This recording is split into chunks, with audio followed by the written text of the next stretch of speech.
சிந்துவெளி பண்பாட்டு கண்டுபிடிப்பு கருத்தரங்கை தொடங்கி வைத்தார் முதலமைச்சர் மு.க.ஸ்டாலின். வருகிற 7ஆம் தேதி வரை 3 நாட்கள் சென்னை எழும்பூர் அரசு அருங்காட்சியக கலை அரங்கத்தில் நடைபெறுகிறது.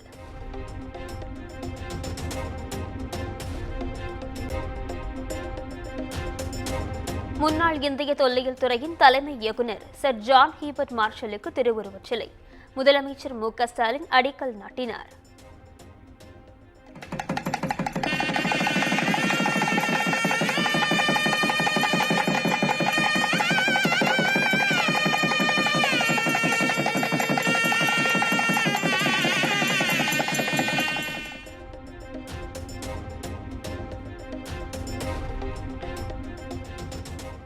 சிந்து வரி வடிவங்களும் தமிழ்நாட்டு குறியீடுகளும் ஒரு வடிவடிவியல் ஆய்வகம் என்று நூல் வெளியீடு முதலமைச்சர் மு.க.ஸ்டாலின் வெளியிட்ட அமைச்சர் தங்கம் தென்னரசு போற்றிக் கொண்டார்.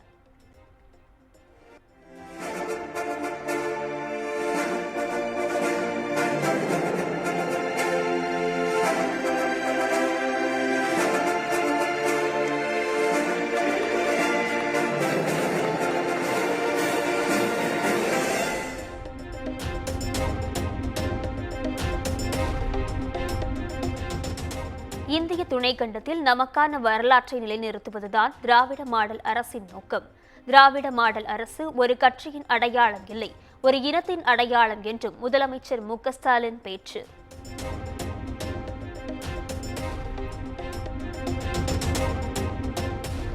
இந்தியாவில் எந்த மாநிலத்திலும் சிந்துவெளி பண்பாட்டு நூற்றாண்டு விழா அரசு சார்பில் நடைபெறவில்லை.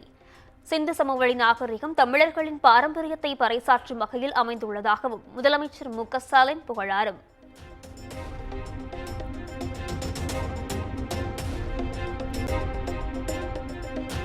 மார்க்சிஸ்ட் கம்யூனிஸ்ட் கட்சி மாநில செயலாளர் கோபாலகிருஷ்ணன் விழுப்புரத்தில் பேசிய பேச்சு தோழமைக்கான இலக்கணமாக இல்லை, திமுக ஆட்சிக்கு எதிரான சதி கூட்டத்திற்கு துணை போகிறார் கே. பாலகிருஷ்ணன் என்றும் முரசொலியில் கட்டுரை.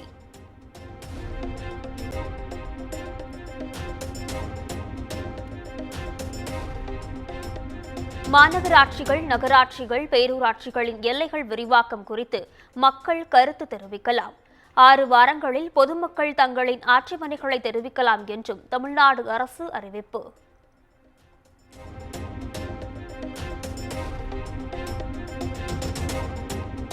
பாலியல் சீண்டலுக்கு எதிராக புகார் வந்தால் உடனடியாக நடவடிக்கை எடுக்க உத்தரவு.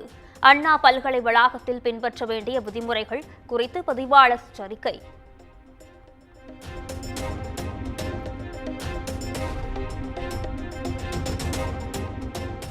அண்ணா பல்கலைக்கழக மாணவி பாலியல் வன்கொடுமை செய்யப்பட்ட வழக்கு ஞானசேகரிடம் சிறப்பு புலனாய்வு குழு அதிகாரிகள் விசாரணை நடத்தி வாக்குமூலத்தை பெற்றதாக தகவல்.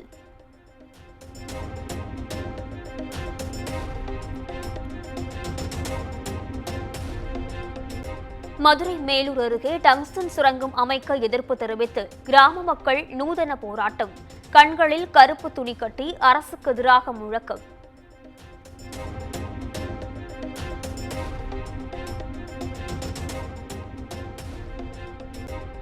விருதுநகர் அருகே பட்டாசு ஆலையில் ஏற்பட்ட வெடிவிபத்தில் 6 பேர் உயிரிழந்த சம்பவம். ஆலை உரிமையாளர் சசிபாலனை போலீசார் கைது செய்து விசாரணை.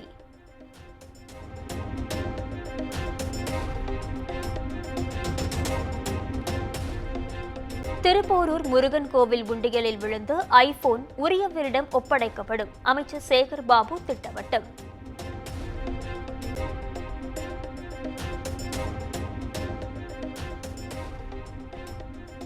அமைச்சர் துரைமுருகன் வீட்டிற்கு அமலாக்கத்துறை காலதாமதமாக சென்றிருக்கிறது. திருவண்ணாமலையில் சாமி தரிசனம் செய்த பின் தேமுதிக பொதுச் செயலாளர் பிரேமலதா விஜயகாந்த் விமர்சனம்.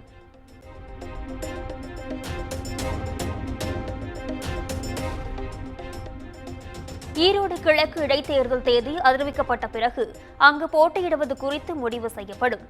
ஈரோட்டில் தமிழர் காங்கிரஸ் கட்சித் தலைவர் ஜி.கே. வாசன் பேட்டி.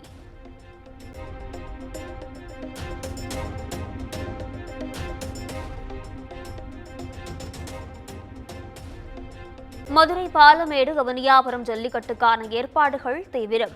வாடிவாசல், பார்வையாளர்கள் மாடம் ஆகியவற்றிற்கு வர்ணம் பூசும் பணி மும்முரம்.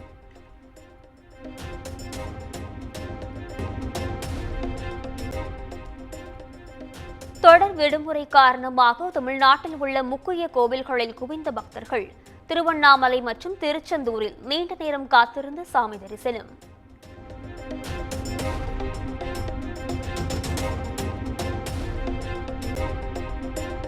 மயிலாடுதுறை மாவட்டம் சீர்காழி அருகே ஏடிஎம் இயந்திரத்தை உடைத்து 7 லட்சம் ரூபாய் கொள்ளை.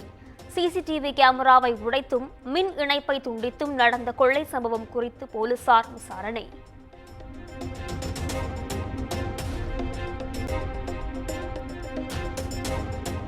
பொங்கல் பண்டிகையை முன்னிட்டு தெற்கு ரயில்வே அறிவித்திருந்த 5 சிறப்பு ரயில்கள் முன்பதிவு தொடங்கி 5 நிமிடங்களிலேயே டிக்கெட்டுகள் விற்று தீர்ந்ததால் மக்கள் ஏமாற்றம்.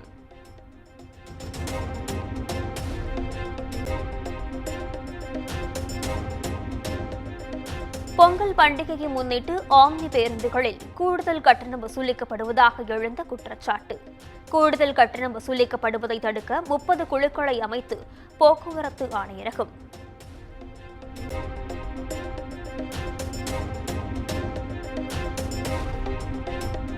கம்பம் அருகே நடைபெற்ற ரேக்லா பந்தயத்தில் போலீசாருக்கும் மக்களுக்கும் இடையே தள்ளுமுள்ளு. காவலர்களின் சட்டையை பிடித்து வாக்குவாதம் செய்ததால் பரபரப்பு.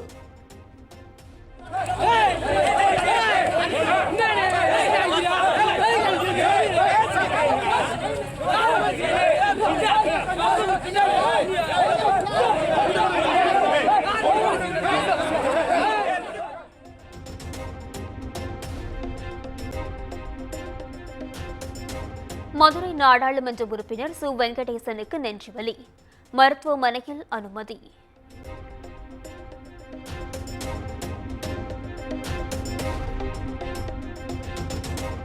சென்னை கடற்கரை தாம்பரம் இடையே மின்சார ரயில்கள் ரத்து செய்யப்பட்டதால் ஜிஎஸ்டி சாலையில் போக்குவரத்து நெரிசல்.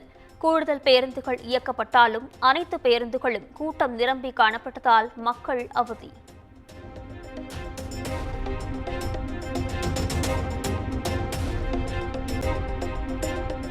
அண்ணா பல்கலைக்கழக மாணவி வன்கொடுமை வழக்கில் அரசு குறித்து அவதூறு கருத்து. கைதான ஏபிவிபி அமைப்பை சேர்ந்த இருவரும் ராஜீவ்காந்தி அரசு மருத்துவமனையில் சேவை செய்ய ஆணை.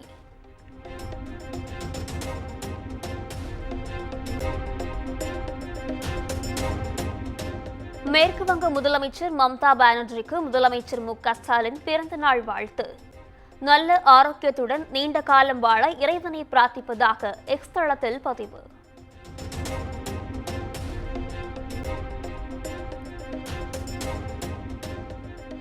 தமிழ்நாட்டில் வருகிற 11ஆம் தேதி வரை மிதமான மழை பெய்யும். சென்னை வானிலை ஆய்வு மையம் தகவல்.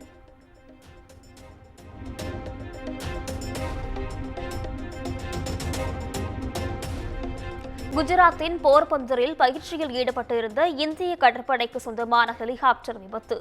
3 பேர் சம்பவ இடத்திலேயே பரிதாபமாக உயிரிழப்பு.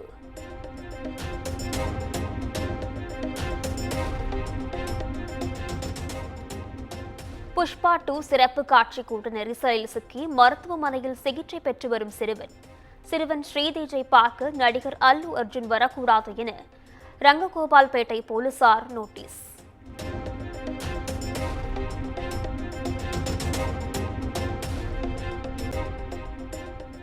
சிட்னியில் நடைபெற்று ஆஸ்திரேலிய அணிக்கு எதிரான கடைசி மற்றும் 5வது டெஸ்ட் போட்டியில் இந்திய அணி தோல்வி. டெஸ்ட் தொடரை 3-1 என்ற கணக்கில் வென்ற ஆஸ்திரேலிய அணி 10 ஆண்டுகளுக்கு பிறகு பாட்ரிக் பாஸ் கோப்பையை கைப்பற்றியது.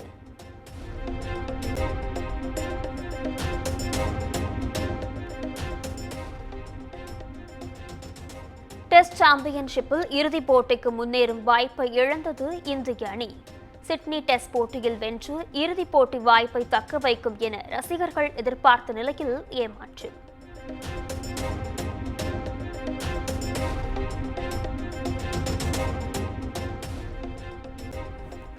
டெஸ்ட் சாம்பியன்ஷிப் இறுதிப் போட்டிக்கு தகுதி பெற்றது ஆஸ்திரேலிய அணி. ஜூன் 11ஆம் தேதி லார்ட்ஸ் மைதானத்தில் நடைபெறும் இறுதிப் போட்டியில் தென்னாப்பிரிக்காவை எதிர்கொள்கிறது.